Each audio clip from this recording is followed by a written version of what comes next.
queriendo llevar ciertos animales para ofrecerlos en sacrificio. Si ustedes, si ustedes se acuerdan, los judíos tenían varios ritos en los cuales sacrificaban animales y una de las cosas que hacían era utilizar su sangre para ser esparcida, para ofrecerse, para ser derramada. Bueno, no vamos a profundizar mucho en este tema, pero llegan a Jesús con la noticia de que unos galileos estaban ofreciendo unos animales en sacrificio y como dice literalmente este pasaje, él no solo les dio muerte, sino que mezcló la sangre de estos mismos galileos con el sacrificio, con la sangre del sacrificio que ellos estaban ofreciendo. Así que para la visión de ese entonces, esta gente era muy mala. ¿Por qué? Porque les había pasado algo terrible, ¿sí? A pesar de que supuestamente iban a dar algo en sacrificio para Dios, iban a ofrecer algo a Dios, realmente lo que resultó fue siendo derramada su sangre y resultó mezclándose con la sangre de los sacrificios que ellos iban a ofrecer. Para la visión judía, las personas que les pasaban las cosas malas eran gente mala, ¿sí? Era gente que que sufría por su maldad, que sufría por su pecado. Disculpa, Steven, ¿tienes activado tu micrófono? Así es que, pues, surge entonces la duda entre ellos, pero es que era gente que estaba ofreciendo sacrificios, ¿por qué les pasó esto? Entonces era gente muy mala, ¿verdad? Entonces fíjate lo que dice allí en el versículo 2, capítulo 13 de Lucas. Jesús les respondió, ¿piensan ustedes que esos galileos por haber sufrido así eran más pecadores que todos los demás? O sea, les dice, ¿ustedes creen que esa gente por lo que les pasó eran más pecadores que todos los galileos de esa región, que toda la gente de ese sitio? Les digo que no, versículo 3. De la misma manera, todos ustedes perecerán a menos que se arrepientan. Versículo 4. ¿O piensan que aquellos 18 que fueron aplastados por la torre de Siloé eran más culpables que todos los demás habitantes de Jerusalén? Les digo que no. De la misma manera, todos ustedes perecerán a menos que se arrepientan. O sea, esto que Jesús les está diciendo debía ser supremamente chocante para estos judíos. Nos habla de estos hombres, su sangre fue derramada con la sangre de los sacrificios. Nos habla de un relato que solamente se conoce por estas palabras. Al parecer, la torre de Siloé en Jerusalén cayó sobre 18 personas y estos fallecieron. Y a la visión, nuevamente, típica judía de ese entonces, obviamente eso era evidencia de la maldad de estos 18. Pero Jesús les dice, vaya, ¿ustedes creen que les pasó eso por ser más malos que los demás? No, para nada. Es más, y a ustedes les va a pasar igual si no se arrepienten. En la actualidad estamos abocados a una situación en la cual lo más típico es buscar culpables, ¿sí? Entonces estamos hablando del capitalismo, que claro, por el capitalismo es que estamos viviendo esto. Se ha culpado al ejército norteamericano de que desarrolló un virus, se ha culpado a los mismos chinos, se ha culpado, la cantidad de personas se han culpado en toda esta situación. Y los líderes religiosos pues no han dejado de también colocar como su granito de arena para pensar o para dar de pensar a la gente de que puede ser que todo esto surja es por la maldad de los seres humanos y específicamente a quienes peor les va en esto, pues tal vez son gente más mala que los que no les va tan mal. Entonces lo que tiene que ver con el COVID-19. Vaya, pues es complicado, ¿no? Es complicado encontrar culpables en una situación de tal dimensión. Pero sea quien sea el culpable, si es que existe en todo lo que está sucediendo, Jesús les está haciendo caer en cuenta en esta escritura de Lucas 13 de una realidad de la cual todos debemos caer en cuenta. O sea, en épocas de la historia, cuando han sucedido desastres naturales, cuando han habido desgracias de gran tamaño, se ha buscado en la maldad de personas específicas el responsable.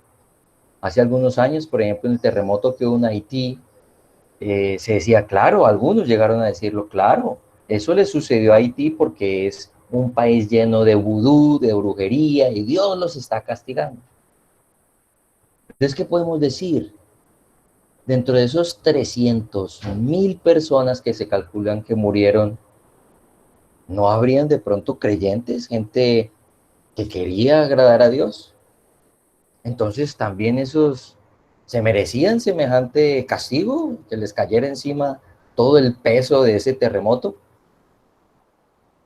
Podemos asegurar que única y exclusivamente los fallecidos durante ese terremoto fueron los perversos budistas, o perdón, budistas no, uh, los que practican la idolatría o los que hablan de todo el vudú es la cosa. ¿Es eso? ¿Los que practican todo ese tipo de ritos? No, no podemos pensar tal cosa. ¿Sí? No tenemos elementos para poder determinar el pecado de esas personas que fallecieron en esa situación los llevó a ese fin. Tampoco podemos pensar así en esta época. ¿Sí?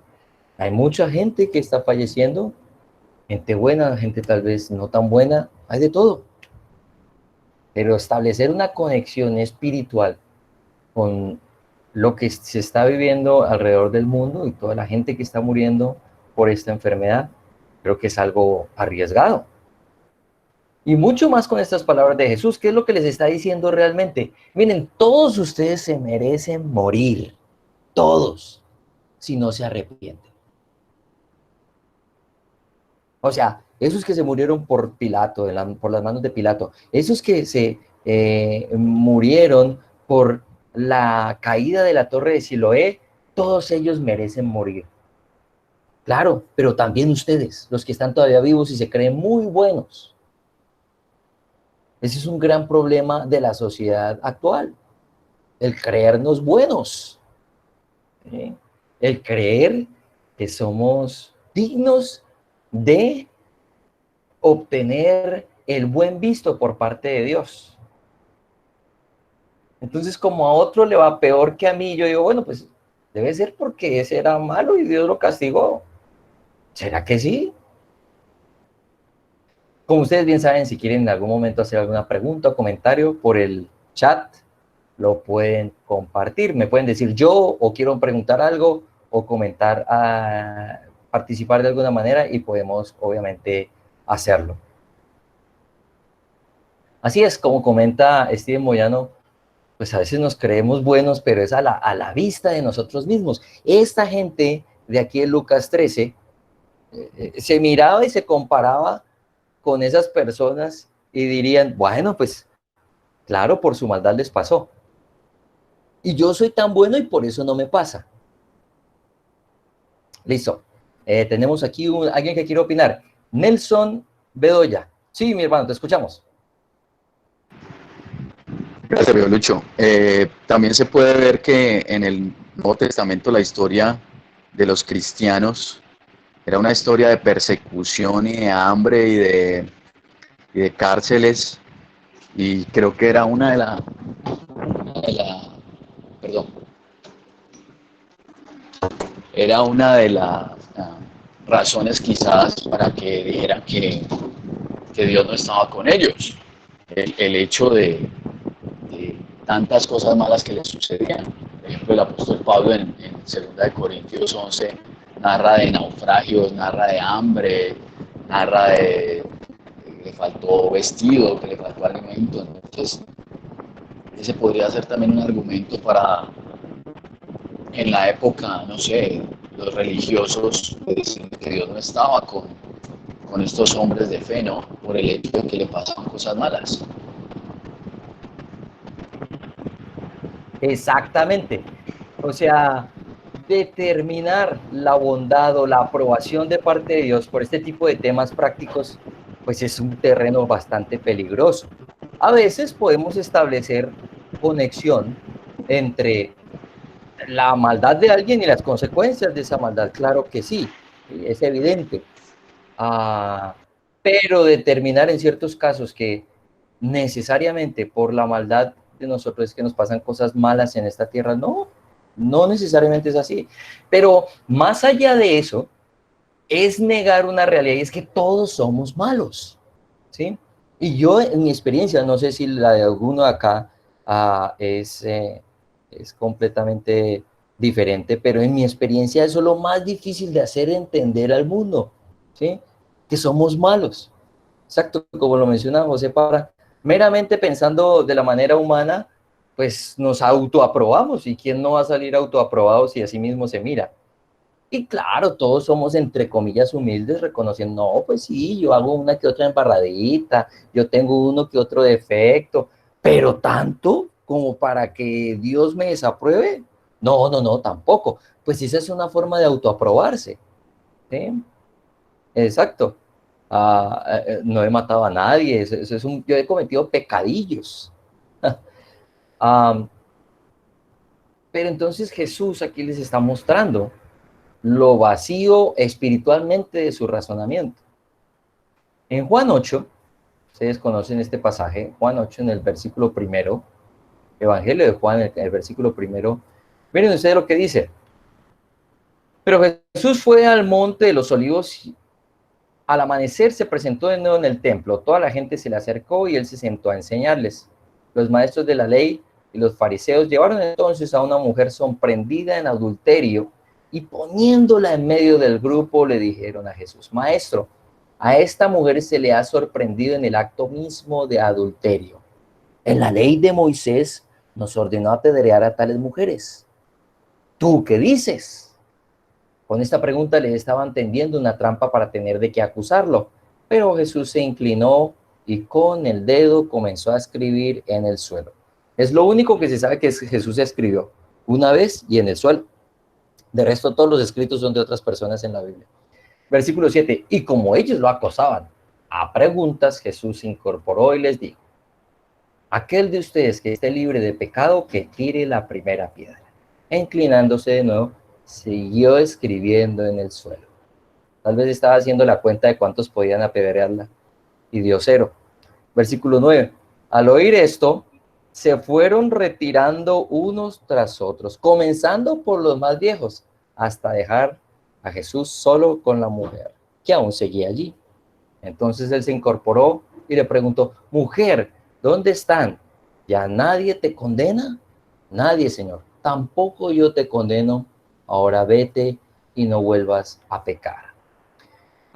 Lo interesante de este pasaje es que pues nunca hubo un interés de conocer la verdad ni lo que es justo de parte de los fariseos y maestros de la ley que le traían a esta mujer. Era el deseo de tenderle una trampa, eso sí. Por un lado, si él la perdonaba o la eximía de la condena que sí, la ley ordenaba, la ley de Moisés ordenaba que estas mujeres fueran apedreadas. Si él la eximía, pues sería un hombre poco celoso de la ley, y un hombre que no respetaba lo que Moisés había enseñado. Pero si decía, sí, apedréenla, mátenla, se metía en problemas con el imperio romano que en ese entonces dominaba a los judíos. Entonces era un callejón sin salida.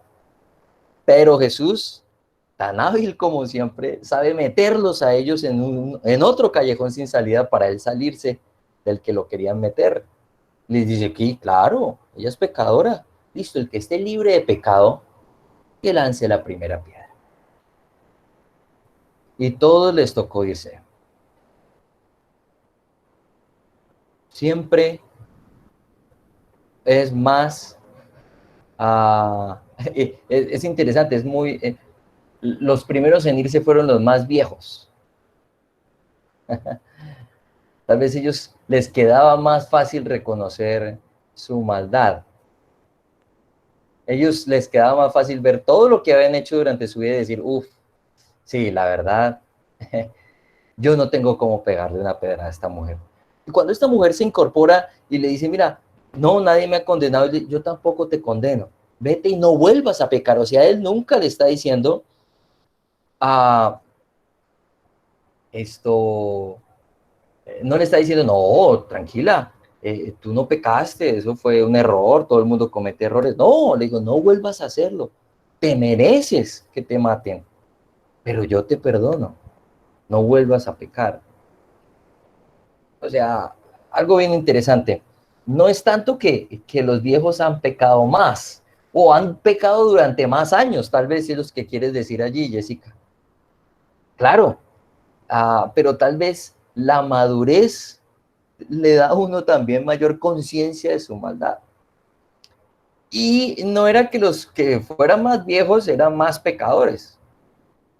La verdad, la Biblia no coloca en su mensaje general o no nos da una idea de que haya gente más pecadora que otra, sino que ahí es el pecado y quien peca es objeto de la ira de Dios. Eso es difícil de reconocer. Es difícil para nosotros como seres humanos ver que por mucho que nuestros ojos hayamos pecado por poco, da igual. Siempre somos dignos de la ira de Dios nada más por el hecho de haber pecado. Entonces, esa dificultad proviene de la falta de contacto con la Biblia, de la falta de contacto con el verdadero mensaje de las Escrituras, por amoldarnos a la forma de pensar del tiempo presente, así como dice Romanos 12, pero desconectarnos de la forma de pensar del Espíritu de Dios. Entonces, he querido traer este tema aquí a cuento en este estudio bíblico que es abierto, que se tiene pues dispuesto a que todos puedan participar y la idea es que podamos invitar cada vez más amigos y personas que nos puedan acompañar, porque siento una responsabilidad grande, o sentimos en general los cristianos una responsabilidad grande de hacerle ver esto al mundo, ¿sí? No queremos comenzar hablando acerca de todos los beneficios que van a obtener si se vuelven cristianos, de que van a conseguir pareja, de que van a ser inmunes a la enfermedad, de que van a ser prósperos materialmente hablando, que son cosas que Dios puede dar, pero el mensaje, lo que más Dios quiere que conozcamos es principalmente esto. Somos pecadores dignos de la ira de Dios. Y si no nos arrepentimos, como lo dice nuestro Señor Jesús en Lucas 13, pues vamos a perecer. De pronto ahí Jesús no estaba hablando necesariamente que nos iban a matar, que alguien nos iba a asesinar aquí o que nos iba a dar una enfermedad terrible y de eso nos íbamos a morir. No, sino que pereceríamos espiritualmente, que seríamos objeto de la ira de Dios. A eso es lo que está hablando, o a eso es lo que le está apuntando muy posiblemente nuestro Señor Jesús.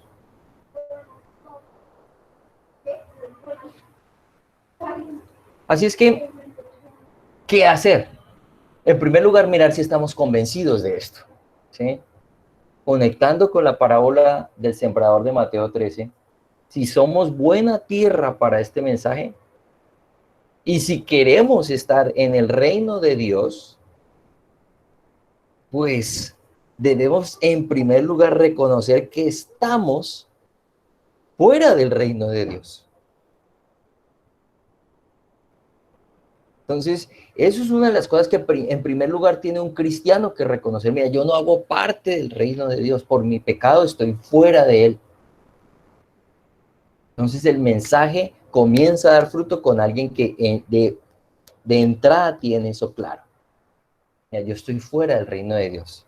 He querido hacer bueno, he mejorado muchas cosas en mi vida. Algunos por medios humanos han dejado los vicios, el licor, las drogas, bueno, muchas cosas que está muy bien, hay que dejarlas. Pero la condición de pecadores continúa en nuestra vida. Y eso nos exime nos sustrae del reino de Dios. Entonces, eso de entrada debe tener alguien que quiera hacer buena tierra para el mensaje. Ya después de que ha comprendido eso, sí puede acercarse a Dios y decirle, mira, sé que estoy fuera, como si estuvieras hablando con Dios, estoy fuera, ¿qué necesito para estar adentro? Quisiera que me acompañaran, por favor, los que puedan revisar allí en su Biblia, a el pasaje que está en Hechos, en el capítulo 17.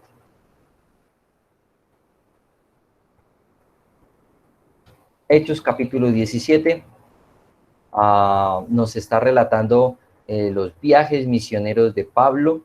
En este caso, es una ocasión en la cual Pablo se encontraba en la ciudad de Atenas, en Grecia, una ciudad cosmopolita, una ciudad en donde confluía mucha gente de distintos lados, donde había bastante comercio y donde había mucho conocimiento y mucha religiosidad. Si ustedes ven las ciudades del mundo y si han tenido la oportunidad algunos de ir a las grandes ciudades del mundo, lo que comentan las personas que han ido a esas grandes ciudades, Nueva York, París, pues es la diversidad cultural que hay en estos sitios, ¿sí? Y la diversidad cultural, pues va de la mano con la diversidad de creencias. Y tú encuentras sitios llenos de gente con todas las religiones que tú quieras. Si vienen personas de África, donde hay tantas religiones, pues aún más son toda una Babel, por decirlo de algún modo, religiosos de estos sitios. Y el apóstol Pablo se encontró con algo así al llegar a Atenas.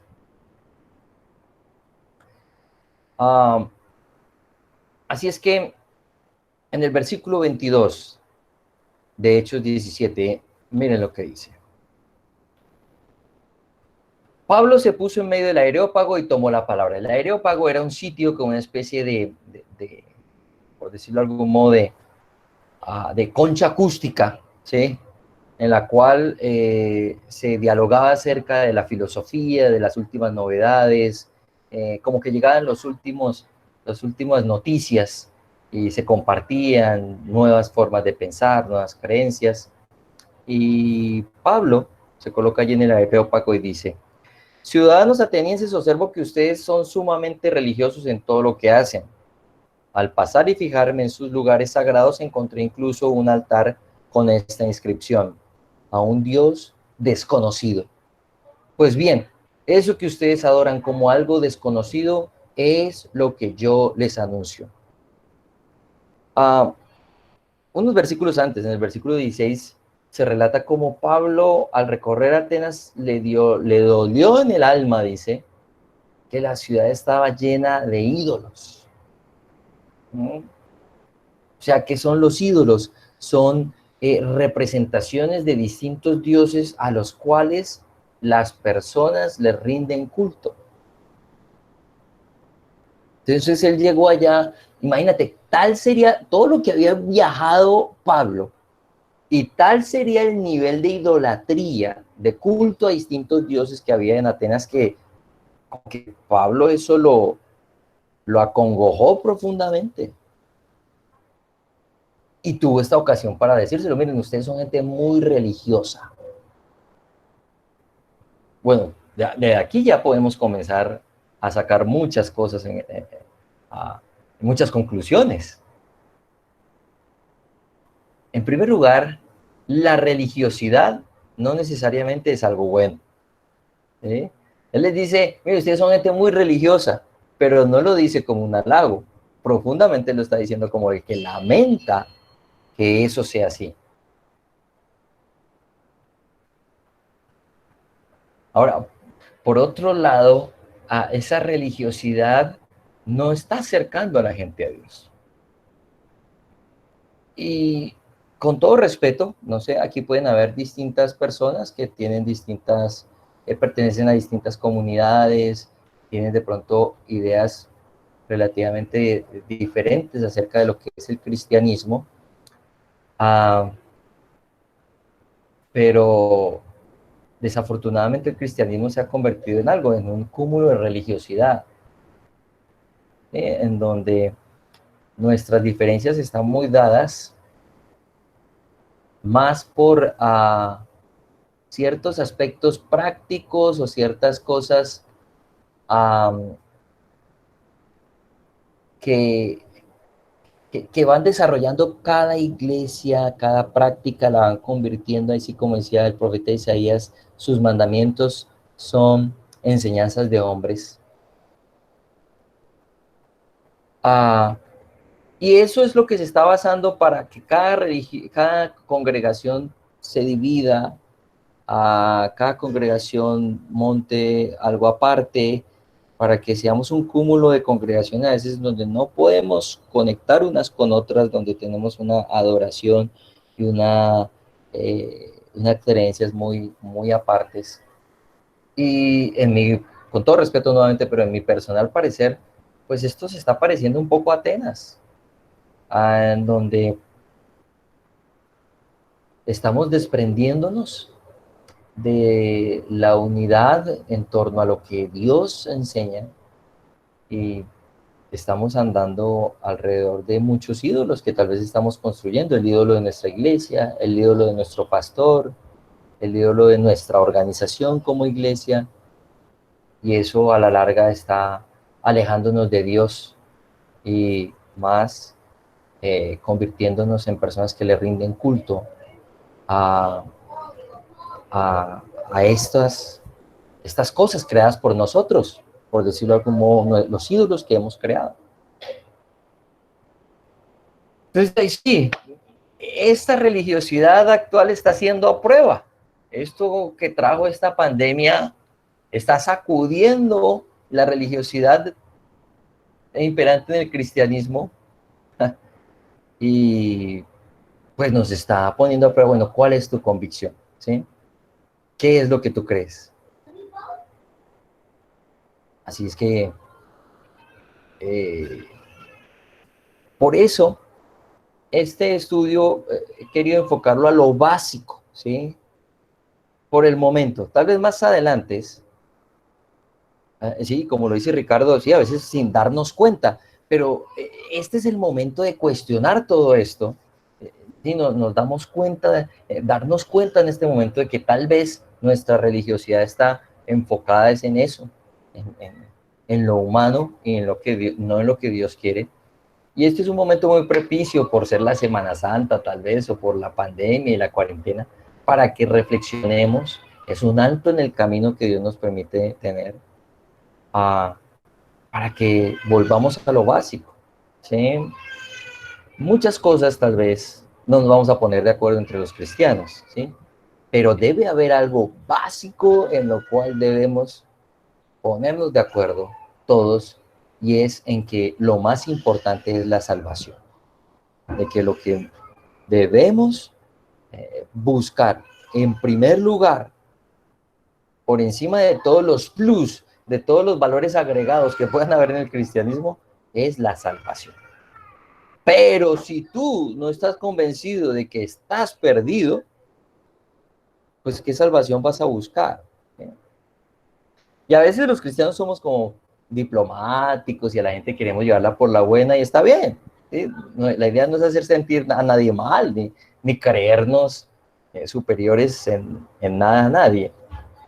Pero sí debemos decirle a la gente, mira, viene una condenación y esa condenación le llega a todo el que peca. En la visión humana, poquito o mucho, pero todos por igual reciben lo mismo. El pago para las malas obras es el mismo. Exacto, como lo menciona Steve Moyano, es como cuando asumimos que estamos bien y no vamos al médico. Listo, pero llega un momento en que sale a la luz lo que está pasando y de pronto ya es muy tarde. A mí me duele, obviamente, esta situación que está viviendo el mundo, ¿sí? Sinceramente,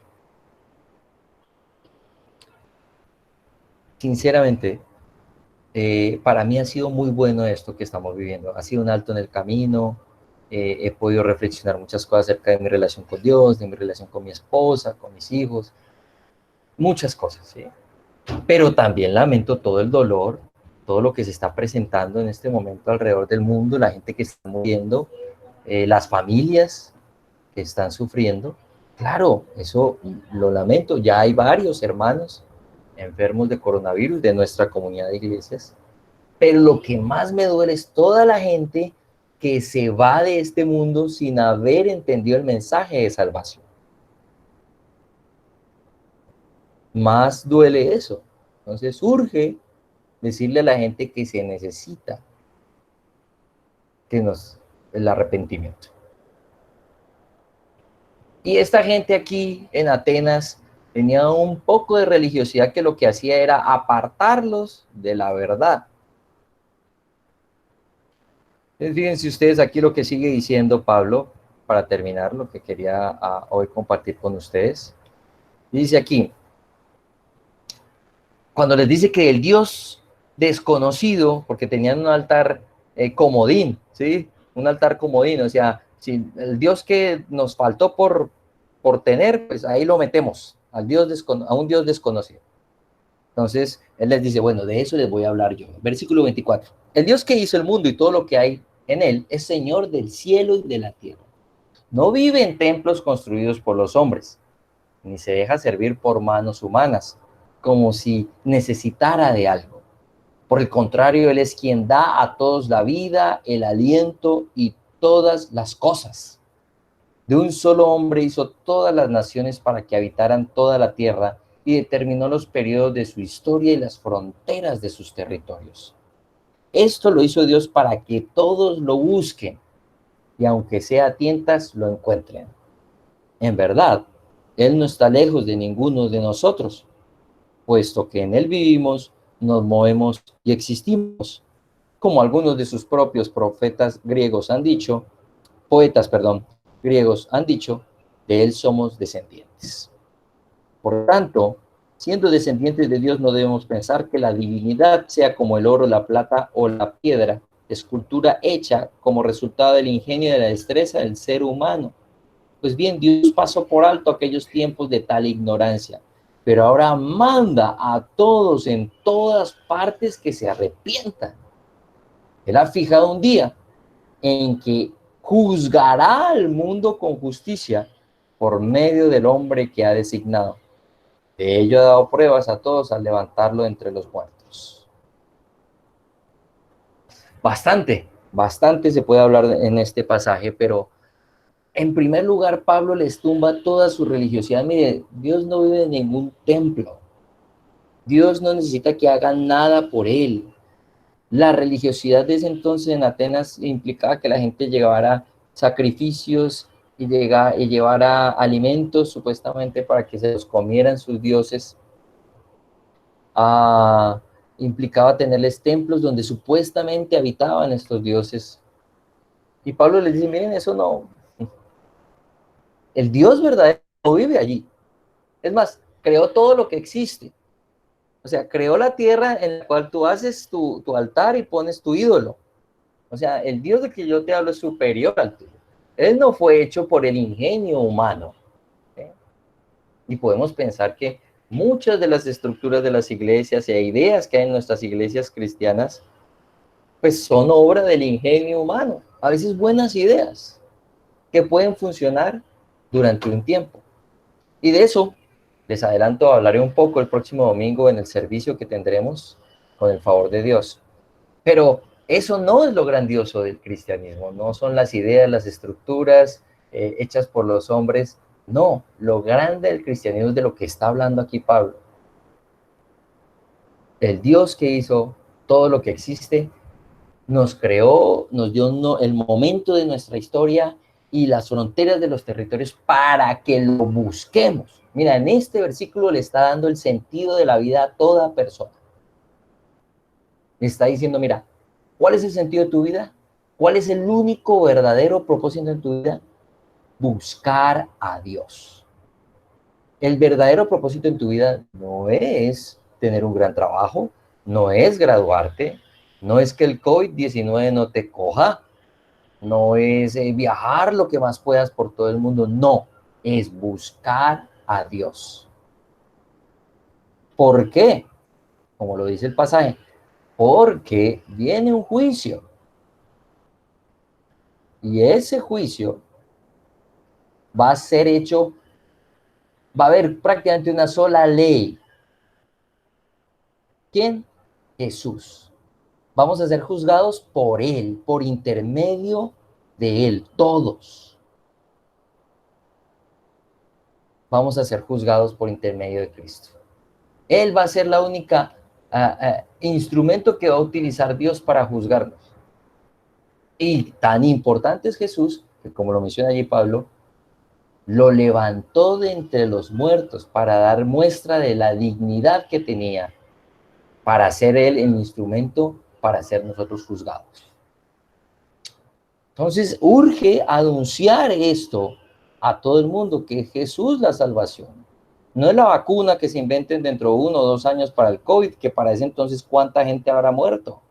Espero que no, espero que sea mejor, que sea mucho más pronto que eso pase.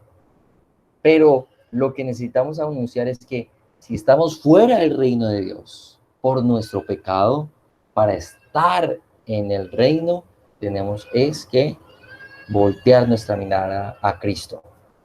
Él es el único que nos permite salir eximidos de ese juicio y hacer parte del reino de Dios. Así es que esto puede ser para algunos de ustedes algo de sobra conocido, puede ser un repaso, pero tal vez hay gente que no está entendiendo esto. Si alguno acá le está pasando, pues bueno, es hora de tomar decisiones, porque se acerca un juicio. A algunos se les adelantó. En estos días ya les tocó ir a presenciar su juicio. A otros se nos está dando tiempo. Aprovechémoslo. Si ya aceptamos el mensaje de la verdad, bueno, qué rico, pero compartamos eso que nos ha sido dado. Y si no lo hemos, no hemos entendido bien este mensaje, pues urge ponernos a buscar entendimiento, porque ese es el sentido de nuestra vida, buscar a Dios. Un alto en el camino que Él nos permite tener. La gran mayoría de la humanidad está en cuarentena. Nos permite reflexionar acerca de, bueno, ¿y yo para dónde voy? ¿O vamos a volver a salir a trabajar, mejor dicho, atacadamente como lo hacíamos antes, a tener un ritmo de vida acelerado, loco, y decir, bueno, luego pensaré en esto, luego le prestaré atención a Dios? Espero que no sea el pensar de ninguno acá, y, y si lo es, pues es hora de tomar decisiones. Pero si conocemos gente que necesita escuchar de esto, que es todo el mundo no cristiano, todos los que no han aceptado el mensaje de la verdad, pues compartámoselo. También podemos invitarlo a este tipo de reuniones, la reunión que tenemos el domingo. Bueno, podemos cuadrar tiempos por WhatsApp, ya mucho más personalizados, lo que sea, con tal de que podamos hacer parte del reino de Dios. Bueno, hasta aquí lo que quería compartir con ustedes.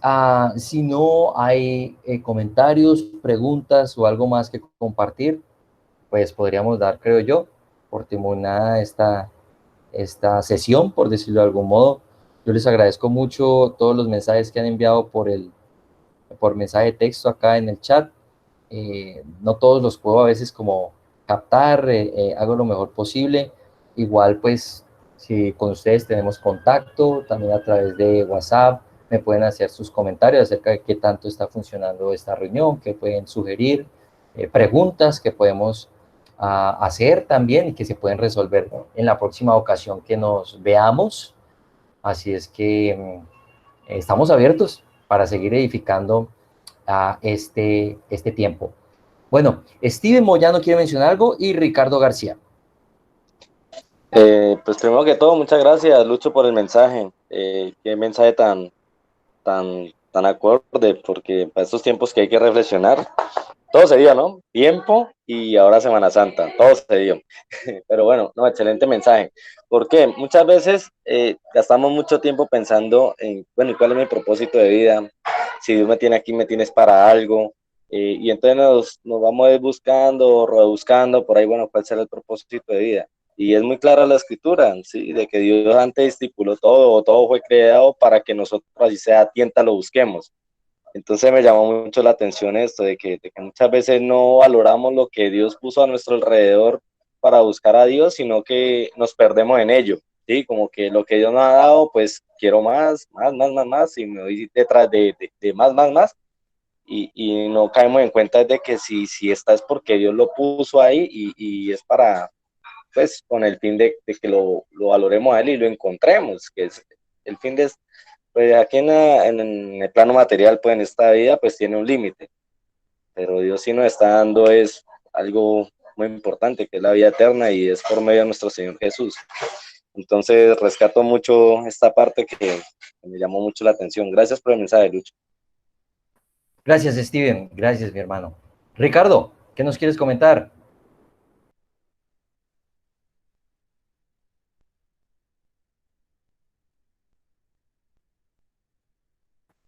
Ricardo, yo no te escucho por lo menos. No sé si ya activaste tu micrófono y ya estás hablando. Bueno, mientras... ¿Cómo está? ya te escuchamos. Sí, dale, dale, te escuchamos. Ahí escribí la pregunta. Me gustaría como más que todo escucharte y para que todos podamos de pronto interiorizar acerca de qué mensaje de esperanza podemos brindarle a nuestros conocidos que están pasando por momentos de miedo e incertidumbre durante todo este tiempo. Sí, sí, ya lo alcancé a ver, perdón, no lo había alcanzado a ver. Sí, gracias, Ricardo. Bueno, es difícil. No estoy diciendo que no se pueda, pero es difícil porque nuestros conocidos, nuestros familiares, Ricardo, pues están esperando muchas veces de nosotros, no sé si sea tu caso, el conjuro para que no les pase nada, ¿sí? A nuestro Señor Jesús, por ejemplo, esta gente que le llegó allí en Lucas 13 y, oye, mira lo que pasó y esta gente, su sangre fue mezclada con la sangre de sus sacrificios, de pronto llegaban con ese miedo, ojalá que eso a mí no me vaya a pasar nunca. Y Jesús pues no fue para nada animante, ¿sí? Les digo, es más, si ustedes no se arrepienten les va a pasar algo peor, o sea, Jesús en ese sentido podía ser hasta brusco, ¿sí? Hasta, o verse insensible, no estoy pensando que nuestro Señor Jesús tuviera la intención de agredir a la gente, pero por encima de lo que ellos deseaban, Jesús quería darles lo que ellos necesitaban, ¿sí? Ahora, yo les puedo compartir un pasaje, si me lo permiten, que para mí ha sido pues como bastante diciente en esta época. No lo vamos a ver todo, está en Segunda de Crónicas,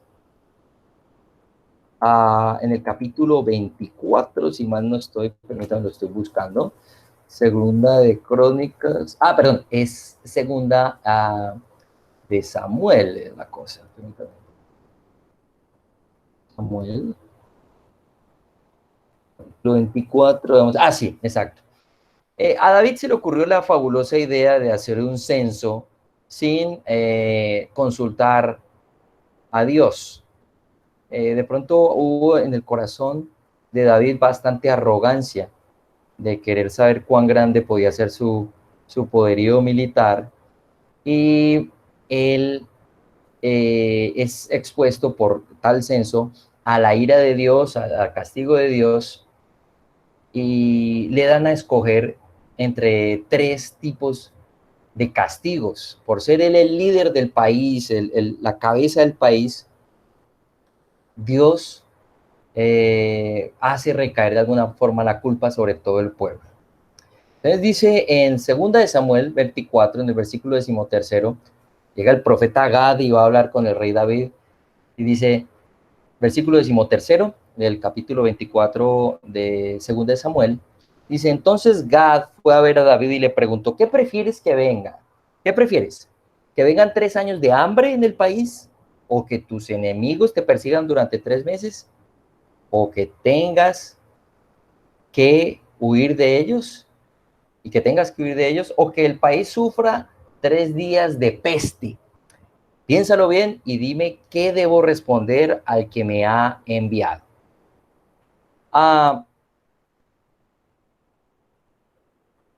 David se pone a analizar, miren el dilema en que lo pone Dios. Por su pecado, él debe escoger entre 3 años de hambre, 3 meses siendo perseguido por sus enemigos o 3 días de peste. Cuando se refiere aquí peste, y les animo a que estudien sobre el tema de la peste negra, que en Europa mató tantas personas y tantas cosas que se relacionan con lo que estamos viviendo.